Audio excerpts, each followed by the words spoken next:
Hedy, episode 10. Hey Petra! Celebration! A milestone in our podcast adventure. Absolutely. And Yeah.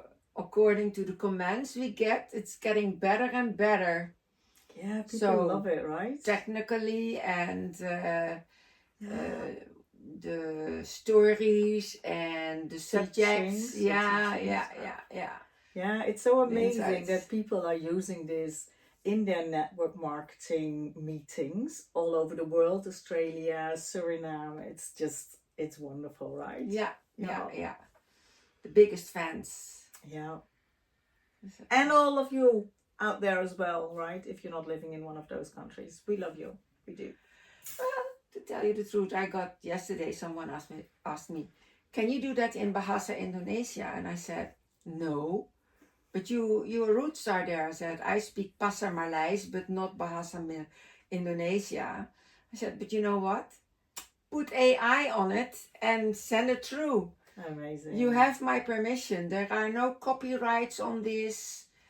As long as it is the complete story and I don't want you to cut out things, it's okay with me. I mean, it's my legacy. It's not a money-making thing. Machine. No, indeed. Yeah. So, episode 10. Let's talk about Guess what? leadership. Self-leadership. But let's start with the basics. Well, I think when we talk about leadership, we also have to keep in mind the 6 human needs. Yeah, tell me more. What's that? The 6 human needs is a concept that I have learned from Tony Robbins in 1995.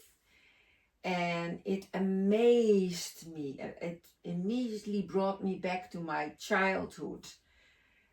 And I started to understand my children better, which of course is a good thing.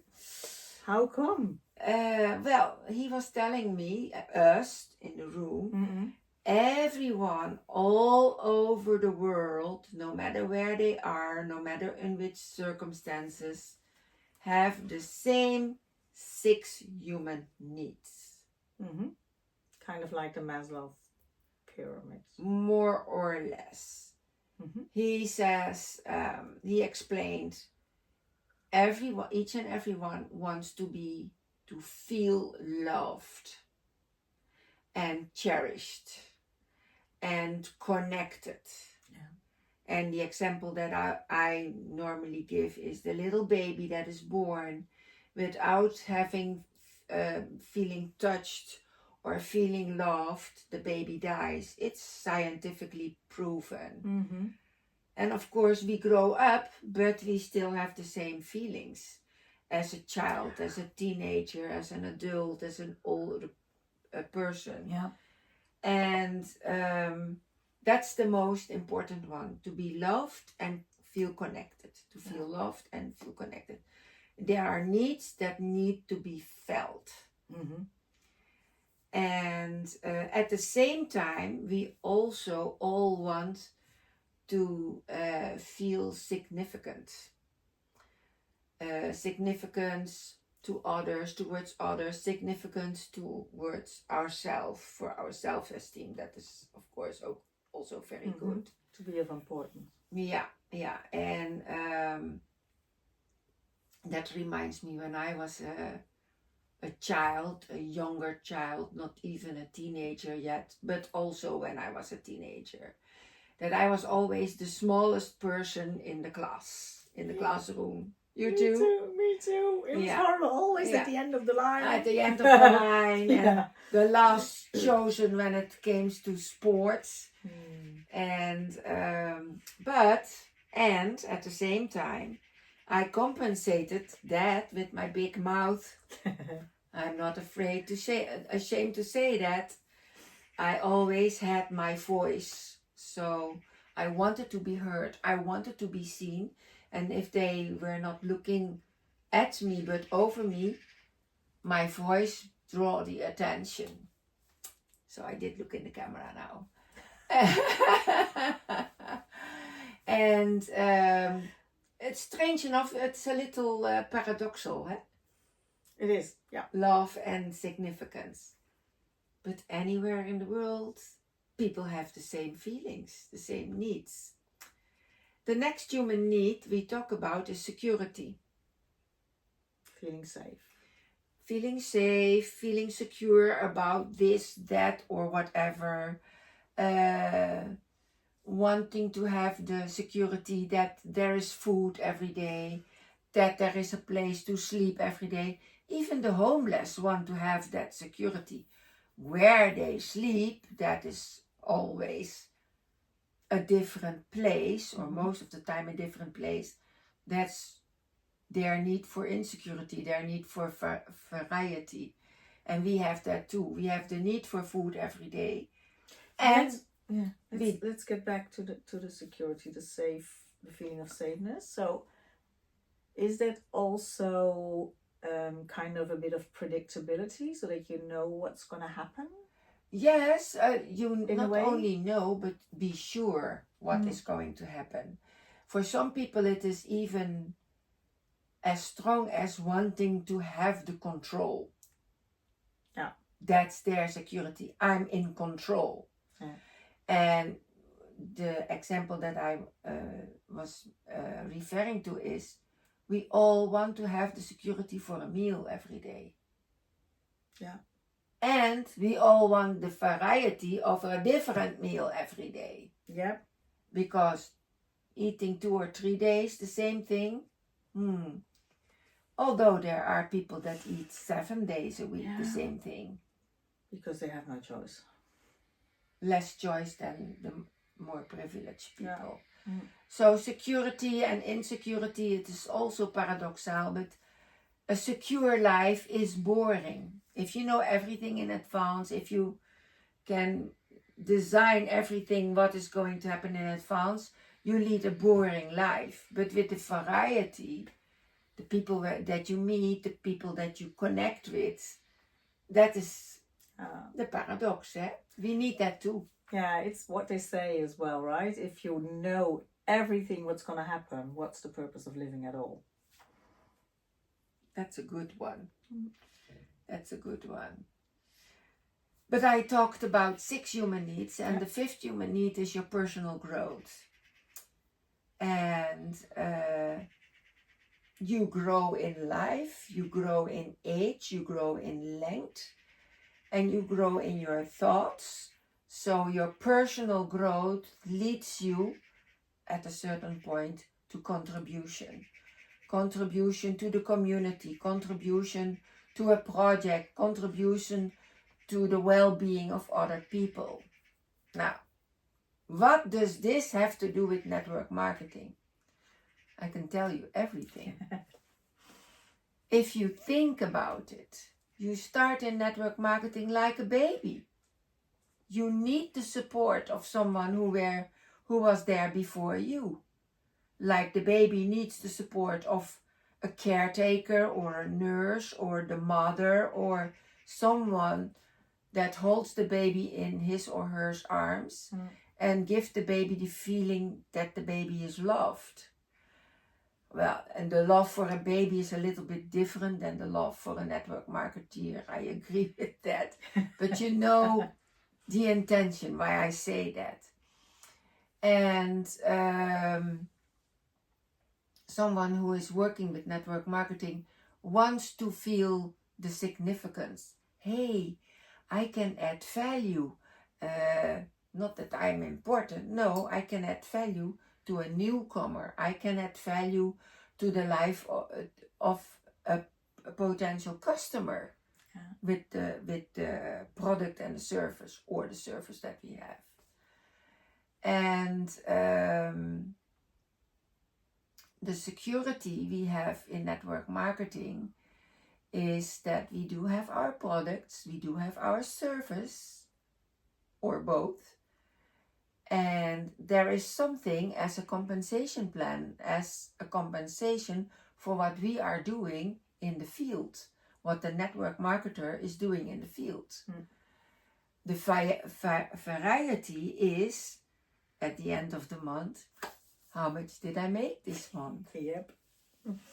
Sometimes it's a bit disappointing, And sometimes it's exactly what you had calculated. And that is every month, again, a new question mark. Did I reach the rank that I had my view on? Yeah. How much will I receive? That is also good. It keeps the whole game, alive. Yeah, and it also brings in excitement, right? And to me, especially the things that were most exciting is whether you made it for your trip or not, whether you qualified or not. For the big reward. Yep. Yeah, I agree with you. For me, it's still the same, because the reason for me at the moment in this stage of my life is I can make very nice trips traveling around the world thanks to the network marketing concept. And like I said before, you grow personal, from baby to child to teenage to adult, young adult, adolescent, and you grow into network marketing as well. And when you finally reach, the peak of your growth, you can contribute. You can contribute to your community. You can contribute to clubs. You can contribute to,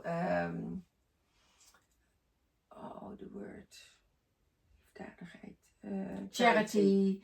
You can contribute to a better way of living for other people.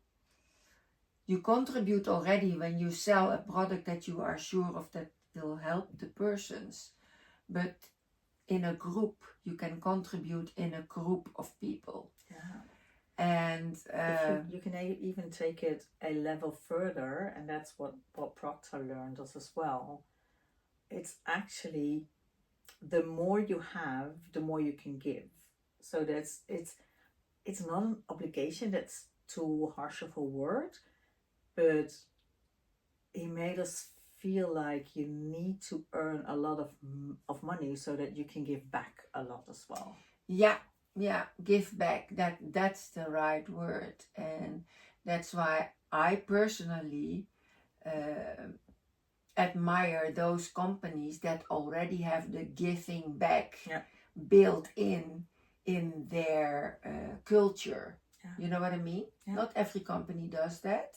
True. But there are companies that already build charity into their culture. And that, for me, that encourages me more to take action. Yeah. Now, what does this have to do with leadership? With leadership, you start leading yourself. You fall down 10 times, stand up 11 times, every time a little bit stronger, because you need to lead yourself first before you can lead others to do more than what they would do on their own. So you inspire others to get the max out of them. And in the end, you lead your team. And when you have some more leaders in your team, which is the best thing, you can mastermind, and you do that live. Like in the old days when we went from one live event to the other live event, you meet your leaders in your team, outside your team. You use the skills of each and every leader. One leader has a skill set so perfect, talks 20 minutes, you take notes. Then another leader comes up with another skill set that he practiced perfectly. You take more notes, and you can see what you take out of it, what you pick out of it. Nowadays on Zoom, I don't know, I attend Zoom calls. I like to attend Zoom calls. I even give a Zoom call once in a while.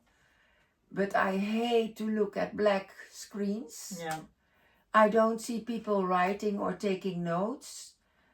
the energy is completely different when we're all together and we can mastermind together or share experiences together. Yeah, absolutely. And you know what's even better? If you know exactly what is the skill of everyone in your team, you know where gaps are and you can search for someone to fill that gap. You don't need to know everything yourself and be perfect at everything, because that's impossible, right? Yeah. So a good team has all the qualities of all the individuals. Yeah, now when we are going to talk about all the skills, we have to keep in mind, okay, who is good in communication? Yep. Guess. Who is good in calculation? Okay. Who is good in AI? Not me. Oh. But there she is. But you are the best in legislation and all the jurisdiction stuff. No, I think it is worth telling that I do this because I want to leave a legacy. But without Petra, I couldn't do this. She is the star behind the scene. She does everything what I cannot do, and actually what I don't want to do. I just say, no, I have Petra for that. And we have fun together. Don't think that I'm the boss and Petra is the employee. No. We do these things together and we have a lot of fun together. Absolutely. And also worth mentioning, we do also have a quote of the day talking about leadership and self-leadership. So every day, if you sign up for it, you can get a quote of the day and a reflective question, so that you can grow your self-leadership and your team leadership with that as well. But you can go to the website for that and sign up for it. It's written here down here as well. So. And we don't invent those quotes ourselves. No, amazing. We take the quotes from the best leaders we know. Yeah. Some are not around on this earth anymore, but they left their legacy and we can use it as long as we mention the source. Yeah. So that's great, to be backed up by people that... Standing on the shoulders of giants. Exactly. Yeah. So yes, that's about the quotes, and we had some technical issues in the beginning, but not anymore. Yeah, nothing that couldn't be solved. Exactly, thanks to Petra. Yeah, that's also personal development, right? Yeah. If you just keep pushing through, things will work out in the end. Yeah. Well, I do know something about AI, and then I can tell you the story. Yesterday, someone asked me, Hedy, can you do them in Bahasa Indonesia? And I said, well, I don't speak Bahasa Indonesia, but your roots are there. I said, that's right. I speak Pasar Malays. That is completely different. That's the language of Dutch Indonesia before it became the Republic of Indonesia. So it's the old style. Oh. I said, why are you asking me this? Send this, put AI on it in Bahasa Indonesia, and they will understand. Yeah. So that's what I know about AI. You can put it everywhere. I'm not doing it, but it's okay. There are no copyrights on these videos. It's educative and it can be used in any language. As long as you don't take anything out. Yeah, as long as you keep it complete. Yeah. So, and if Petra discovers that I've used a word that's not appropriate, she cuts it out. I'll do my best. There's so many of them. No, just kidding. Okay, this was episode 10, the celebration. Time to celebrate. Yeah, I'm gonna have coffee and cake. Yeah, Indonesian spekkoek. Oh, love that. Yeah. See you, people. Till the next.